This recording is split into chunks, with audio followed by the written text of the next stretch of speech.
சில நடிகர்கள் வந்து இன்டர்வியூல பேசின நிறைய விஷயங்கள் சர்ச்சையா மாறி இருக்கு. அதே மாதிரி இப்போ ரீசன்ட் டைம்ஸ்ல வந்து அவர் என்ன பேசினாலுமே சர்ச்சையாகுதுப்பா அப்படின்னு நம்ம சொன்ன ஒரு நடிகர் வந்து சிவகுமார் தான்.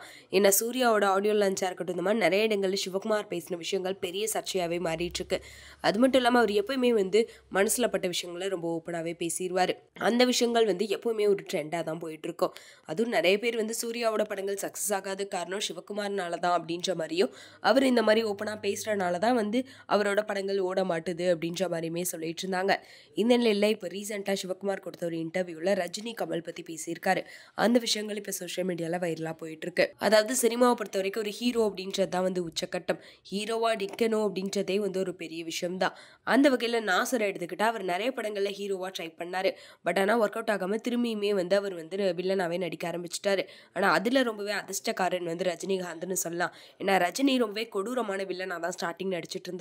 அப்பயுமே வந்து ரசிகர்கள் எல்லாருமே ரஜினியை ரசிச்சுட்டு தான் இருந்தாங்க. 16 வயது நிலை படத்திலேயே வந்து ரஜினி ரொம்பவே கொடூரமான வில்லனா நடிச்சிருப்பாரு. ஆனா அப்படி இருந்துமே ரசிகர்கள் ரஜினியை வந்து ரொம்பவே கொண்டாடிட்டு இருந்தாங்க. அது மட்டும் இல்லாம இங்க நிறைய பேத்துக்கு ஒரு குழப்பம் இருக்கு.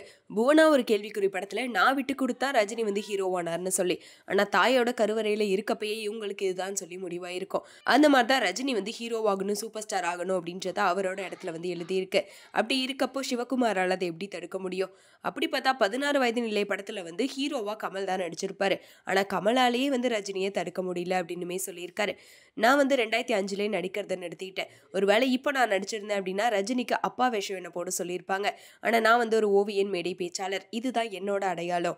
ஸோ அதனால வந்து புலிக்கு வாளா இருக்கறக்கு ஈக்கு வந்து தலையா இருந்துட்டு போயிடலாம் அப்படின்னு சொல்லி சிவகுமார் பேசியிருக்காரு. இந்த விஷயம் வந்து சோஷியல் மீடியால செம்ம வைரலா போயிட்டு இருக்கு. அது மட்டும் இல்லாம இது வந்து ரொம்பவே ட்ரெண்டாவுமே ஆக்கிட்டு இருக்காங்க. சிவகுமார் இப்பெல்லாம் என்ன பேசினாலுமே சர்ச்சையாகுது அப்படின்றப்போ திடீர்னு இவர் என்னப்பா வந்து ரஜினி கமல் பத்தி பேசியிருக்காரு அப்படின்ற மாதிரியும், இப்போ வந்து சிவகுமார் உண்மையாலுமே நடிச்சிட்டு இருந்தாருன்னா ரஜினிக்கு வந்து அப்பா கேரக்டர் போட சொல்லுவாரு அப்படின்னு சொல்லியிருக்காரு அப்படின்ற மாதிரியும் சொல்லி வந்து இந்த விஷயத்த பெரிய சர்ச்சையா மாத்திட்டு இருக்காங்க. ஸோ இதை பத்தி நீங்க என்ன நினைக்கிறீங்க அப்படின்றத கமெண்ட்ல சொல்லிருங்க.